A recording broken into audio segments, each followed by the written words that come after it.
and sisters, so that you and I will know the importance of the roots of a tree. Because you can't heat the roots of a tree and not heat the tree. You can't heat your origin and not end up heating yourself. I point these things out so that you and I will know the importance of being in complete unity with each other, harmony with each other, and not letting the man maneuver us into fighting one another. Just one more step, 'cause we're almost there. We've come too far to turn around. Keep on reaching for higher ground. This is the greatest error in the history of the human race, and I never engage in hyperbole. Do you foresee this happening again Yes. and again and again in the future? There's no doubt in my mind. In the name of health, you can suppress liberty in America. This is just the first time. They will do it for global warming. About 1/3 of mom and pop businesses will go out of business.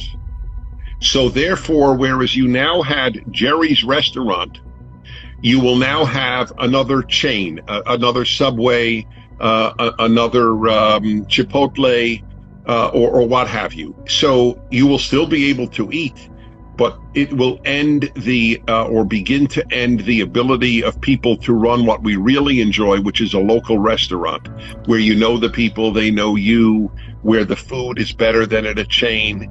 And so the country will be run by gigantic businesses. And the only reason this happened is because of the people who said 2.2 million Americans will die. So far, 50,000 have.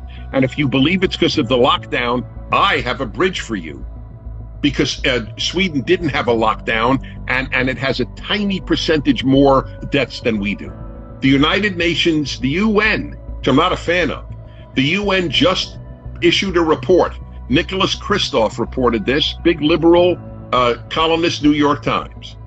36 countries will experience famine because of this lockdown. The number of people who will die because of the lockdown may be greater than the number of people who died because of the illness. It's what is happening in the world because of this idiocy.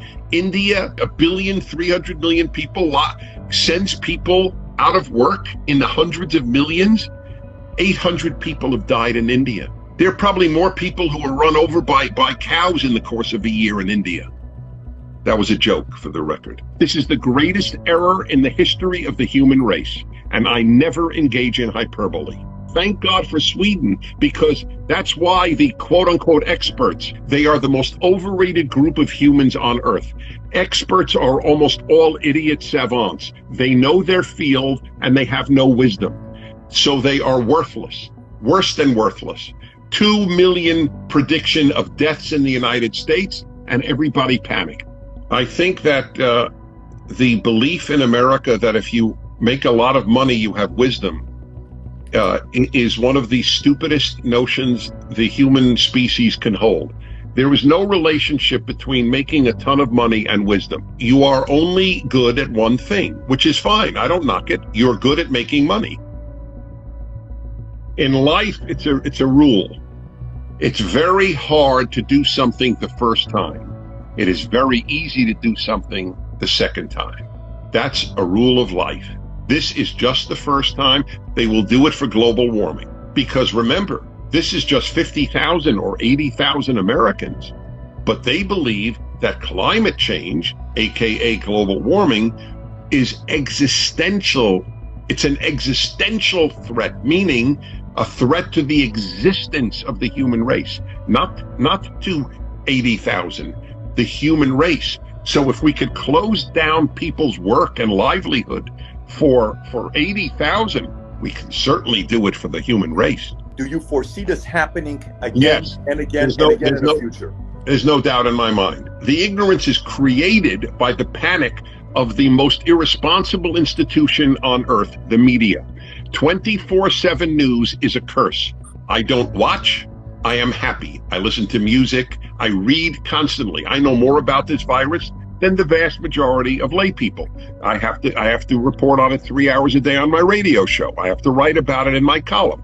I am up on this issue. I follow it avidly. And the risk is minuscule if you are healthy. You may well get it, not probably. You may well get it. It doesn't matter. It doesn't matter. The 80% of the people who get it don't even know it. By the way, I'll give you another example of how Americans are misled. They're constantly told, oh, the number of cases is skyrocketing, the number of cases. Do people not realize that the more people who actually have had this, the better it is?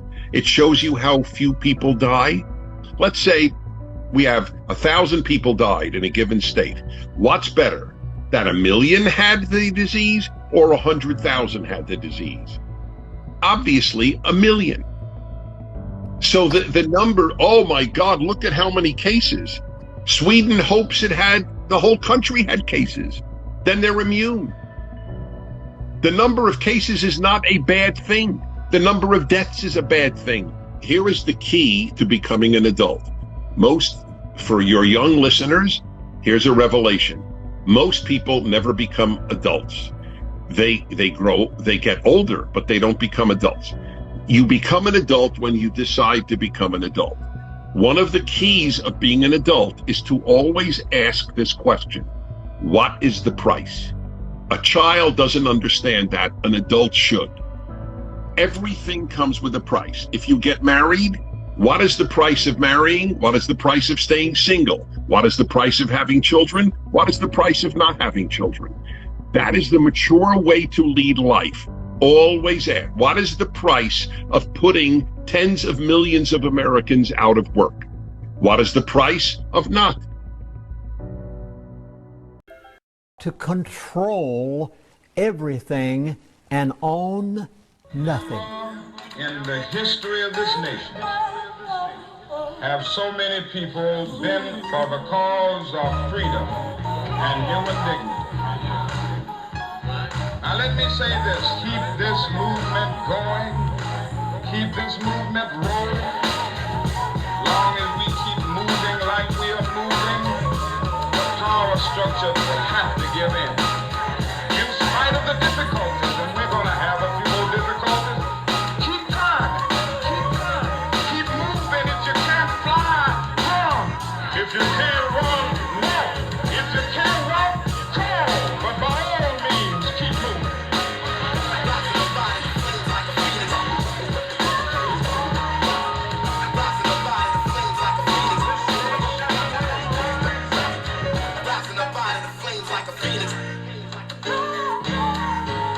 Rising up out of the